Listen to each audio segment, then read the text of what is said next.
আমি এই জায়গা থেকে আজকে আলোচনা শুরু করবো। যে সমস্ত অতিথিরা আমার সঙ্গে রয়েছেন তাদের কাছে সরাসরি যাবো এই একটাই প্রশ্ন নিয়ে, যে সত্যি বাংলার মুখ কতটা উজ্জ্বল হচ্ছে।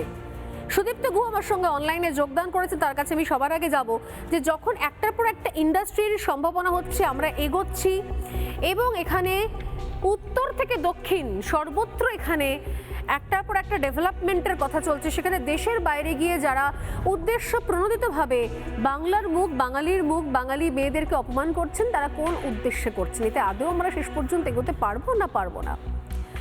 বলা হয় যে যখন মানুষ এগোতে থাকে তখন কিছু কিছু ভুল পেছনে সংশোধন করে নেওয়া উচিত, একবার পিছন ফিরে তাকানো উচিত যে ভুলগুলো মানুষ করলো যেন আর না করে। যদি সত্যি সত্যি রাজনীতির পরিভাষা এই হয় তাহলে এখান থেকে আমাদের অনেক কিছু শিক্ষার আছে আর ভবিষ্যতে অনেক কিছু রেকটিফাই করে নেওয়ার আছে। সুদীপ্তদার কাছে সুদীপ্তদা কি বলবেন? দু মাস এই যে সিপিএম এবং তৃণমূলের মধ্যে একটা কম্পিটিশন চলছে যে কারা এই 30% ভোট পাবে, মানে 30% বাল্ক ভোট যাদের দিকে যাবে তারা আগামী দিনে বিরোধী পক্ষ হবে। এবার আপনি শ্রীরামপুর কেন্দ্রে লক্ষ্য করুন যে কিভাবে ভোটিংটা হয়, কিভাবে এই যে কাকলি দেবী বললেন না যে অত্যন্ত দুর্মুখ এবং অত্যন্ত নারী বিরোধী,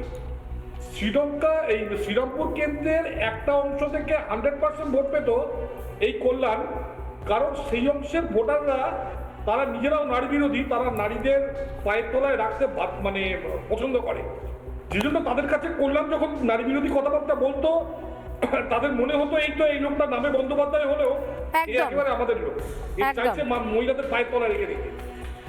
কল্যাণ দেখছি ওকে যদি বা ওর পার্টিকে যদি সার্ভাইভ করতে হয় তাহলে ওকে এই নারী বিরোধী কথা, কারণ দেখুন একদিকে সিপিএম ক্রমাগত হিন্দু দেবদেবীদের অপমান করছে গত 2 মাস, রামচন্দ্রকে অপমান করছে এটসেট্রা এটসেট্রা, আপনি দেখেছেন যত রকম ভাবে অপমান করা দরকার, ইউসিসি বিরোধিতা করছে, গরুকাটাকে এরা সাপোর্ট করেছে।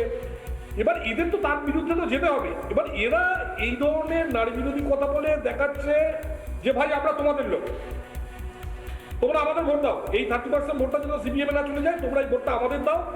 আমরা দেখো আমরা মহিলাদের কিরম ভাবে কথা বলি, তোমরা এই 30% লোক তোমরা মহিলাদের যেভাবে ভাবো, তোমরা মহিলাদের যেভাবে পায়ের তলায় রাখতে পারো, যে গালাগালগুলো মহিলাদের দিচ্ছে দাও, আমরা সেভাবে থাকতে পারি। আর দ্বিতীয়ত ম্যাডাম আপনি যেটা বললেন যে ডেভেলপমেন্ট, 2011 তৃণমূলের যে ইস্তাহার সেখানে লেখা ছিল আমরা এক্সিডেন্ট দেবো না এবং আমরা জমি দেবো না।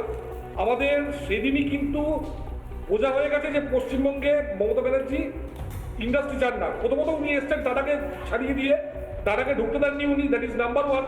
আর ঢোকার পর উনি অন্যান্য কেন্দ্রীয় প্রকল্প আপনি ছেড়ে দিন, উনি 2009, 10 এবং 11-তে যেসব রেল প্রজেক্টের কুমির ছানা দেখিয়ে ক্ষমতায় এসছেন সেই প্রকল্পগুলো উনি পশ্চিমবঙ্গে এসে করতে দেননি।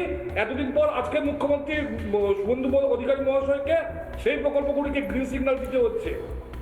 ফলে এরা ডেভেলপমেন্ট নিয়ে কোনোদিন বড় না, একটাই নিয়ে যে একটা 30% জনসংখ্যাকে শোষণ করো, তাদের বোঝাও যে আমরা তোমাদের লোক, বুঝিয়ে এখান থেকে টাকা পয়সা আর্ন করো, এই করো। আপনি কল্যাণ ব্যানার্জি কোনো লয়ারই না, কল্যাণ ব্যানার্জি তৃণমূলের ওকালতি করে, এতদিনও গভর্নমেন্টের বিভিন্ন কেসও বিনা পয়সায় পেত।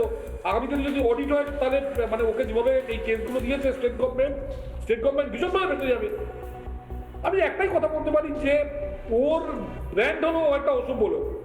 আজকে কাকুলি দেবী বলছেন যে এই নারী বিরোধী, কিন্তু ও তো নারী বিরোধী বলেই গত 20 বছর এমপি ছিল, বা গত 25 বছরও এমপি, ও নারী বিরোধী বলেই সেটা।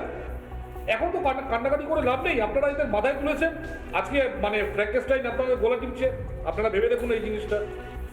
মানে আমি জানি না যে শতাব্দী রায় বা কাকুলি ঘোষ দস্তিদার এখন এই নারী বিরোধী, নারী বিদ্বেষী বলে কি মন্তব্য, কি বলতে চাইছেন? গত 15 বছর ধরে একটা নারী বিরোধী, নারী বিদ্বেষী সরকার আমরা হজম করেছি সুদীপ্তদা। গত 15 বছর ধরে, গত 15 বছরে একই ট্র্যাডিশন চলেছে। আজকেরা কথা বলছেন, এরা সংসদে গিয়ে কথা বলছেন, রাজ্যের বাইরে গিয়ে কথা বলছেন। মমতা বন্দ্যোপাধ্যায় বলছেন তিনি নাকি আবারও দিল্লি যাবেন, আরো অনেক কিছু নাকি কর্মসূচিতে তিনি যোগদান করবেন। আরে নিজের রাজ্যের অবস্থা কি করে রেখেছেন তিনি? আর এখানে আমার পারবেন সবথেকে না। অবাক উনি লাগে দিল্লি এই এতদিন কারণে পর্যন্ত যাবেন, কারণ এখানে উনি পারবেন না। এই দলকে যে দলের ভাষা এরকম, যে দল এই মুহূর্তে পশ্চিমবঙ্গে বাঙালি, বাংলা মেয়ে, বাঙালিদের এইভাবে বেইজ্জত করছে, তারাই বা কারা যারা এদেরকে এতদিন পর্যন্ত সিংহাসনে বসে তাদের পাদুকা মাথায় নিয়ে বড় বড় বাংলা একাডেমি, ভাষা একাডেমি, কবিতা সম্মেলন, ভাষা সম্মেলন, বইমেলা এত কিছু করে এসেছে। তৃণমূল কংগ্রেসকে তাদের কাছে আইকন বানিয়ে কি তৃণমূল কংগ্রেস হচ্ছে বাংলা এবং বাঙালির নাকি একমাত্র প্রতিনিধি, তারাই বা কারা? তাদের রিয়াকশনই খুব নিতে ইচ্ছে করে মাঝে মাঝে আমার। আমি আসছি আপনার কাছে। নানা ধরনের কন্টেন্ট দেখার জন্য লাইক করুন, শেয়ার করুন আমাদের ফেসবুক পেজ, সাবস্ক্রাইব করুন আমাদের ইউটিউব চ্যানেল। পাশাপাশি অন্যান্য ব্রেকিং নিউজের জন্য অবশ্যই চোখ রাখুন রিপাবলিক বাংলায়।